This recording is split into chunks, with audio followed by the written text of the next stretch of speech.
Assalamu alaikum, brothers and sisters. Welcome back to our really exciting and interesting discussion on dawah. Let's talk about now some essential skills that we need for dawah. So what we need is, we need communication skills, we need people skills, and we need organizational skills. So communication, really, if you think about it, dawah is about communication. That's really what it is about. Dawah is all about communication. There are many, many useful books that you can read and study about communication. A lot of the books and the material about advertising, marketing, advertising, and communication skills are very, very useful for dawah. So the basic rules that apply for a lot of marketing, advertising, communication, selling, I don't know if any of you have been involved in telesales or anything like that. A lot of the skills that you use for these type of things are similar to dawah skills. And by the way, they're transferable in the sense that if you're good at dawah, if you learn to be good at dawah, and not that I want to corrupt your intention, keep it pure for Allah, but one of the side benefits is you become a better communicator. Listen, think about it this way. If you can sell Islam with all its bad rep it's got at the moment to someone, you can sell anything to anybody. Alhamdulillah, right? So sometimes you have to have a bit of this salesman type of mentality. Yeah? And that is also understanding some key components. We're going to be going through that. So remember that chart that I was showing you? So now, inshallah, we're going to bear that in mind, and the listeners or the watchers, the viewers will be able to see this chart. Inshallah, they'll be putting it up so we can look at it. So let's go through communication skills, inshallah. So the first type of communication that we want to talk about is communication through words. So this is the most obvious type of communication, through words. And these words could be either written or spoken. Right? So we have the written word and we have the spoken word. So give me some examples, brothers, of the written word where we could give dawah through writing. Yes. Like a leaflets, handbills. Leaflets, excellent. Social network. The what? Social network. Internet. Oh, social networks. Of course. Facebook, Twitter, not that I want to advertise these things, but Facebook, Twitter, whatever. Yeah, that's the written word. Of course, what else? We can carry the oneness of God in t-shirt, like Kul Hu Allahu Okay, yeah, Ahad. the written, that's good. T-shirts. Yeah, is life just a game? Yeah? So this is an example. This is, you know, even if you don't get to talk to people, they will see it. It will get their mind thinking. Yeah, so T-shirts, what else? You can think of so many ideas, yes. Articles in newspapers. This is something really that we Muslims need to concentrate on. Maybe you're not the sort of person who feels super comfortable going out and talking to people, and you know, maybe that needs a certain type of personality. Does that mean you can't write articles for newspapers and magazines? There are so many areas, especially on the internet. Start a blog. Write comments. There is so much work that needs to be done. At the moment, believe me, we are losing it. We are losing it big time. Type in anything about Islam on one of the search engines, Google it as they say it, and see. A lot of the time, the first result will be Wikipedia, and the second or third result will be, or even sometimes the first, a Christian website attacking Islam. And you'll find very few responses. So this is something all of us can do. We can be involved in these blogs and comments and forums and refuting and engaging with these people, starting maybe even our own websites, whatever. There's so many things that we can do. Alhamdulillah. So if all the Muslims are writing these articles and doing these things and making this effort, will be a big effect, alhamdulillah. So can anyone think of anything else, any other medium? Yes. Billboards, bumper stickers. Bumper stickers, excellent. You know, bumper stickers, billboards. So any of these could be obviously a combination of the written word or images as well. You can combine with it. So we're communicating with words, and those words could be written. We've talked about some examples of the written word. So obviously the spoken word, let's think of some situations and some scenarios where we could talk to people and give them dawah verbally. Who can think of some situations, some environment? How can we use our verbal skills of actually speaking? Yes. Normally we can use the verbal talk in the park, Yes. in the park place, or while we travel we can in the public transport, while we travel we can talk to the other people, Excellent. and in our classrooms or offices. Excellent. Okay, classrooms, offices, while we are traveling. Just 1 minute. Something we used to do in UK, we still do this in UK, a tactic. This is, by the way, this is actually used by companies. They use this method. It is like what they call guerrilla marketing. You know, guerrilla is in guerrilla warfare, not as gorilla as the big monkey. Yeah? Guerrilla is in type of, you know, undercover marketing. What they do is they actually hire people to go to restaurants and public places and talk to each other. Two of them, they'll get two actors, and the two actors will talk to each other about a particular product. Have you seen that new Gillette 3 razor? Yeah, man, it gives you the smoothest shave ever. Yeah, it's absolutely brilliant, man. I'm not going to be using anything else again except that Gillette 3, man. It's just so nice. And you know what? I don't even cut myself. You see? This is all acting. But what they know, what they have discovered, is that it is personal endorsement. Personal endorsements are the most persuasive thing to people.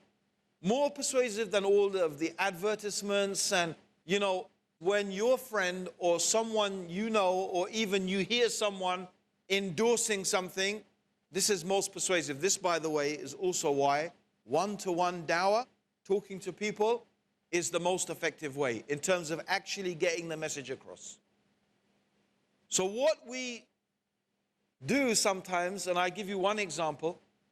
I was taking the train from my home or near my home on my way to the workplace.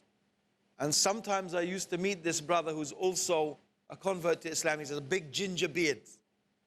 Ginger beard. His name is Abdur Raheem.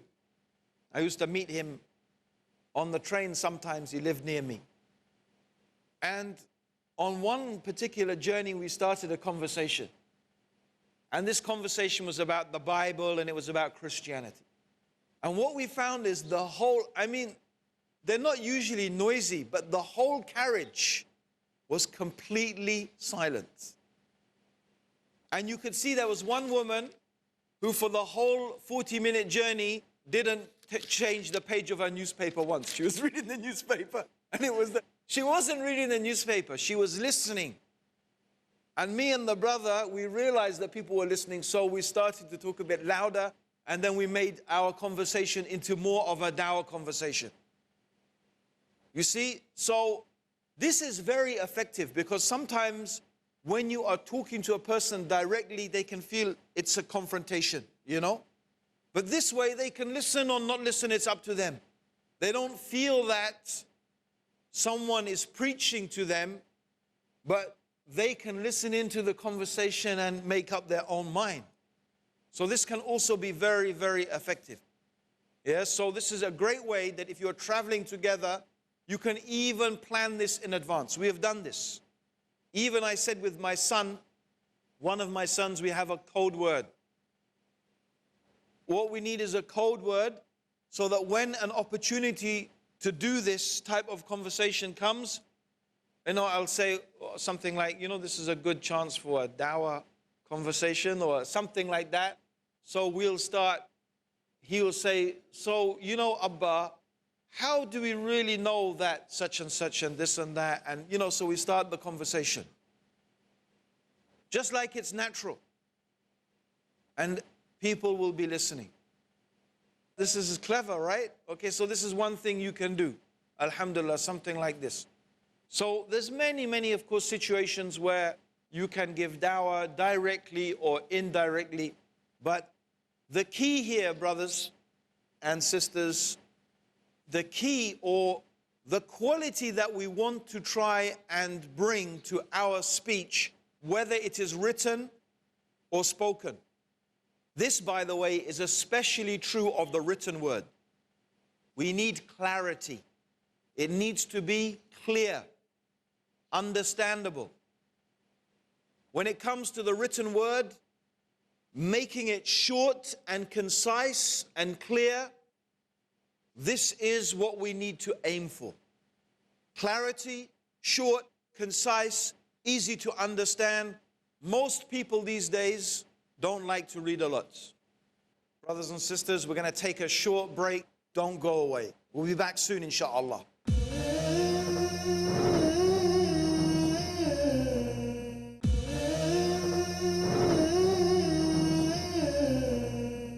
Assalamu alaikum, brothers and sisters. Welcome back to our Dawah workshop. If Twitter is good for one thing, I never use it, but if it's good for one thing, it's good at teaching you to say what you have to say in very few words. It's an art. It's an art that all of us should develop.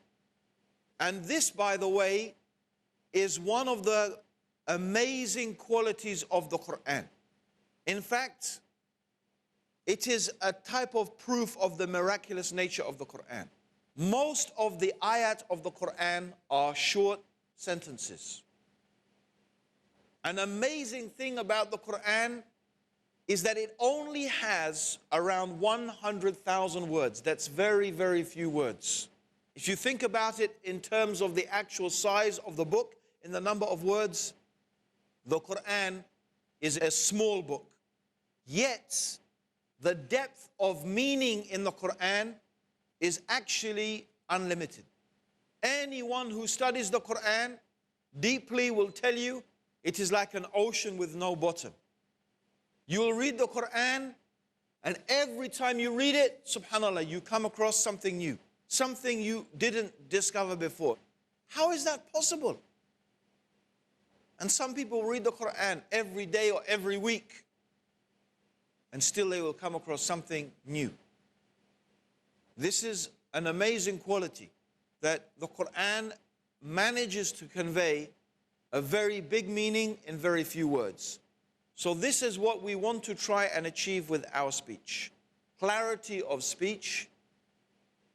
And one of the things you have to watch out for, brothers, this is very important.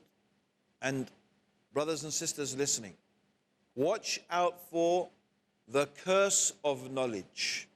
Does anyone know what is the curse of knowledge? Has anyone heard of this before? The curse of knowledge? Okay, I'll give you an example. You know what it is, brother, the curse of knowledge? Huh? The curse of knowledge. The curse. Okay, I'll give you an example. Now listen to me, yeah? Listen to this. Tell me, it's a very famous tune. A tune. Tell me what it is.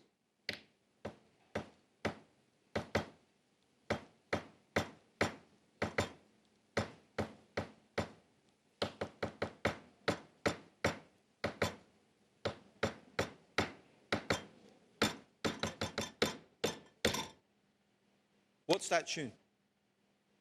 Anyone tell me? I'm tapping out a tune. Can anyone tell me what it is? Huh? No, it's a tune, it's a song. Okay, mashallah, you're all very good brothers. You don't know any songs. Okay, what was it? I was saying, God save our gracious Queen, God. That's the British national anthem, right? In my head, I'm tapping it. I know it's easy. God save our noble Queen. God save the Queen. Da da da da da.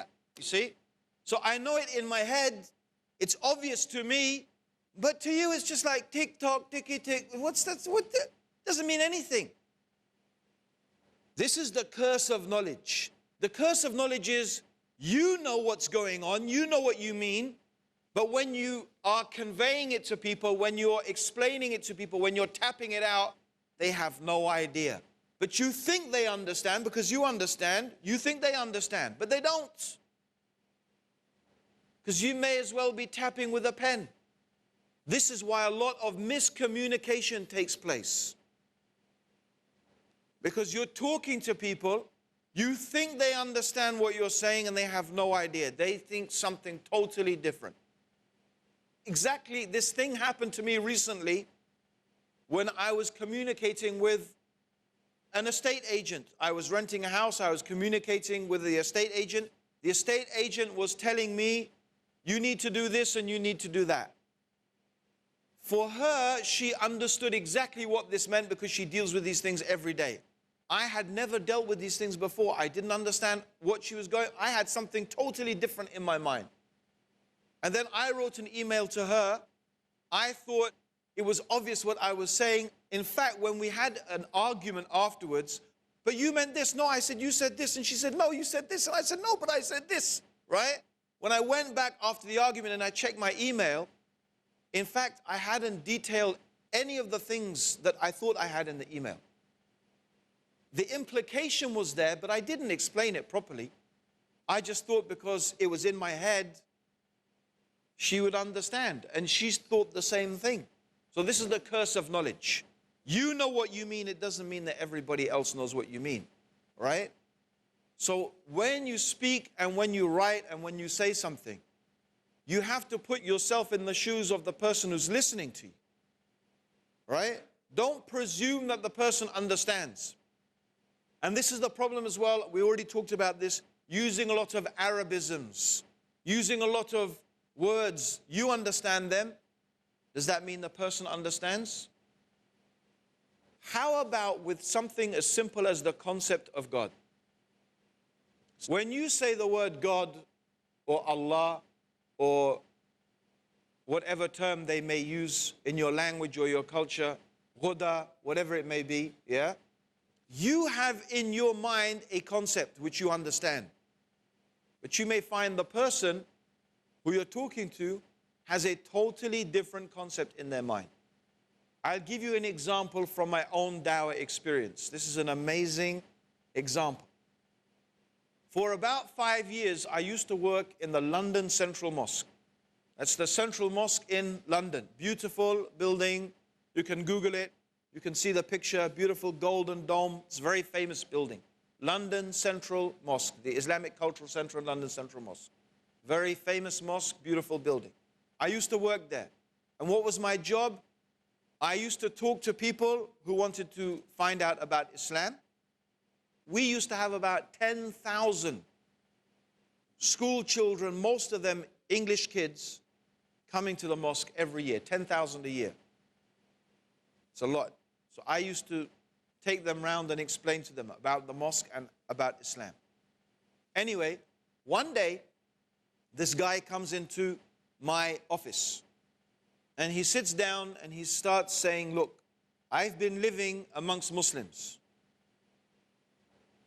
for many years now, and I love everything about the Muslim way of life.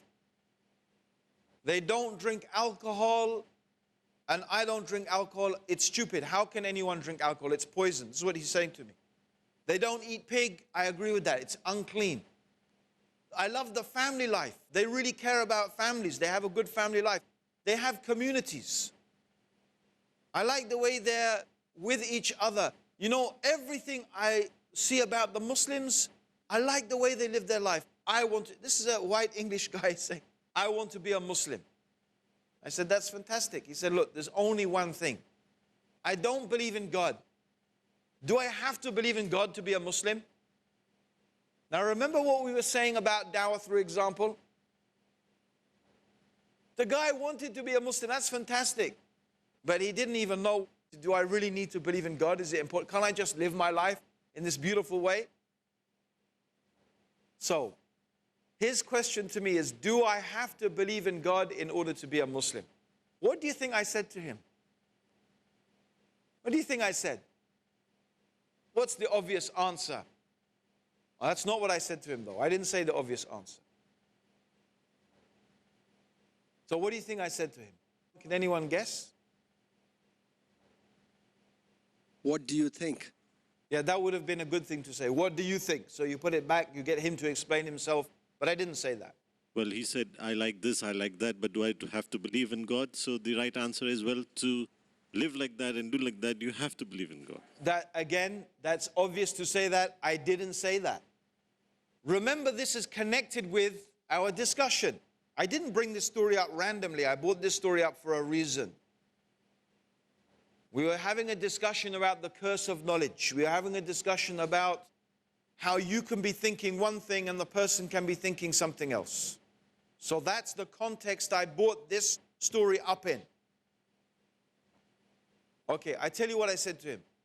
I said, what sort of God is it that you don't believe in? So he said, I don't believe in God. I said, what sort of God is it you don't believe in? In other words, I knew straight away, and I guessed really, that his problem was not believing in God. He probably had a wrong and corrupt concept of God in the first place. So I wanted to get from him, what is your concept of God that you say you don't believe in God? What is this God you don't believe in? He said, I don't believe there's some old man sitting on his throne in the clouds. You see? And I said, well, I don't believe in that God either.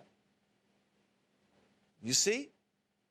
So what I realized, because this is my knowledge of Western culture, I understand that many people have this false idea of God. They think that God is an old man sitting in the clouds. Why?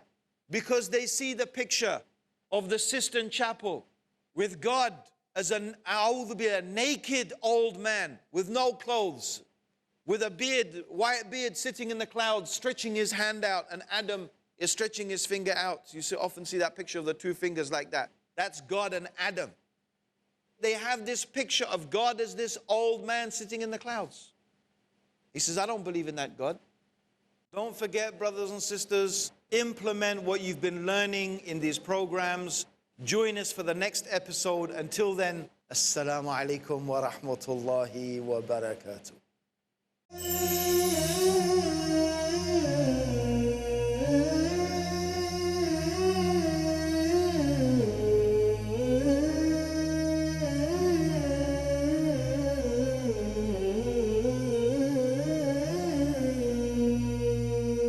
رب رحيم مشفق متعطف لا ينتهي بالحصر ما أعطاه